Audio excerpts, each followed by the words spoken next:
All right, we have finally reached the final of the Power 5 conferences. It's the Pac-12, and based on that 13-6 record, we don't think that this is the least of the Power 5, but we will see as we dig a little bit further. We are comparing the conferences here on Mark Rogers TV, so check out the other 4 video posts, and then we will have one finale after this Pac-12 version to compare the conferences. So let's run the numbers.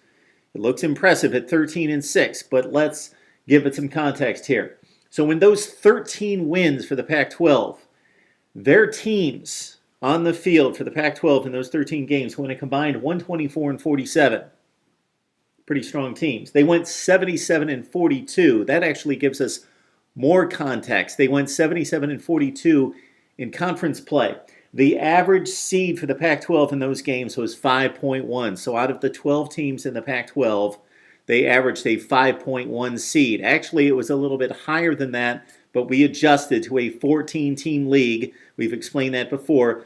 Big Ten, SEC, ACC with 14-team leagues. The Big 12 with a 10-team league. The Pac-12, of course, has 12 teams, so we've had to adjust the seeding. Average 5.1 for the Pac-12 against a 6.1 for the other Power 5 conferences in those 13 games. So you would think an average 5 seed should defeat an average 6 seed, but consider those are 13 consecutive wins. Those teams that the Pac-12 faced in those 13 games are pretty good football teams. 101-66, so consider that 101-66 includes the 13 losses. So in other games, those teams went 101-53. They also went 54-37 in conference play. So those teams were pretty good in their own conferences, an average 6.1 seed. Let's run down those games real quick to remind you of those Pac-12 victories outside of conference. These are both regular season and postseason games.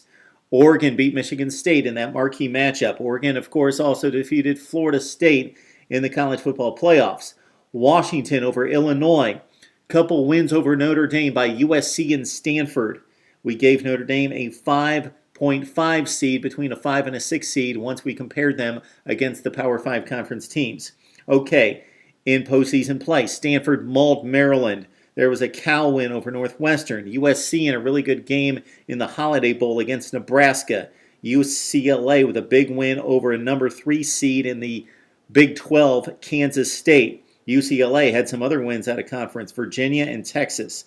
Arizona State, a like seed win over Duke, and of course Utah defeated Michigan. Those are the 13 wins. Okay, the 6 losses for the Pac-12. Those 6 teams that lost for the Pac-12 went a combined 46-33. Their in-conference record wasn't that bad, so they went 29-26 inside the Pac-12, so they lost 6 consecutive games to other teams. 6.8 was the average seeding for those 6 teams that lost those games for the Pac-12. Okay, the teams that they faced went a combined 52-28. Of course, you take away the 6 wins for those other Power 5 conference teams, they went 46-28. 20-14 within their league, so they were pretty good football teams, and they averaged out to a 6 seed. So this, if you have not caught our other videos, the explanation here is we want to determine the average quality of win, the average quality of loss for that particular conference. So we started with this base, the average win. We gave that particular conference, that particular team, 10 points. And we subtracted 10 points for loss.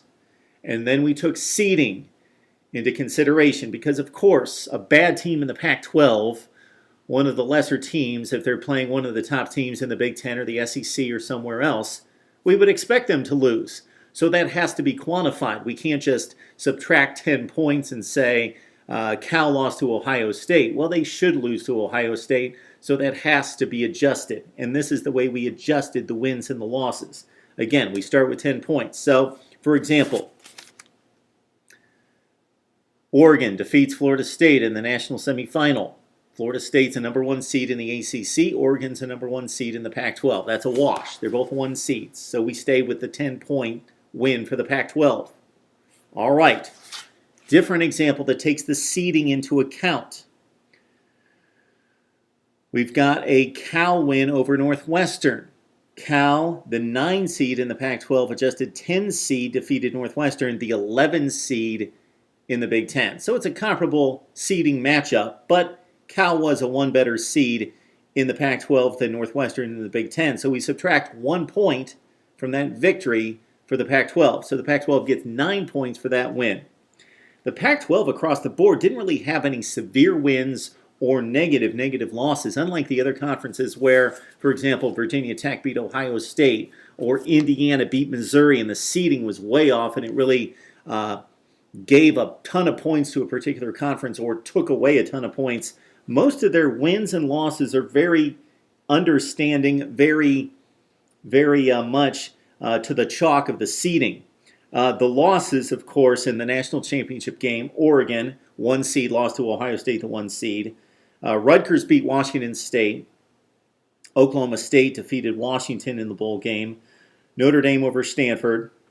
I think I misspoke earlier. The Notre Dame wins by the Pac-12 were USC and Arizona State. Stanford lost to Notre Dame. We had a BYU-Cal game. We included the major independents in this. And then we've got the Boston College win over USC. So none of those devastating losses, really only the one seeding difference that plays in the Pac-12's disadvantage would be Washington as an 8 seed loses to Oklahoma State, a 9 seed, adjusted 9 seed on a 14-team scale. That's a minus 11 for the Pac-12. So this is what it means, that the quality of win for the Pac-12 was a 8.5. So if like seeds always beat like seeds, the Pac-12 would be a plus 10 because we start with 10 in every win. So they defeated lower seeds, as is reflected right here, 5.1 versus 6.1, 8.5. The quality of loss is a negative 9.2. So again, they're losing to seeded teams that are a little bit higher seeded than the teams that lost the games. That's all pretty understandable. The next thing we're going to do is take the quality wins and losses, and we're going to multiply them by the number of wins and losses. So this is where the Pac-12 is going to come out in pretty good shape. Maybe not the best. Maybe it's still the SEC because the SEC just went 11-11, but their quality of win and quality of loss is very high. So go back, check the other major conference videos, and then we're going to pull it all together, produce one more video, and compare the conferences and give context to the wins and the losses in 2014. We'd love to hear what you have to say right here on Mark Rogers TV.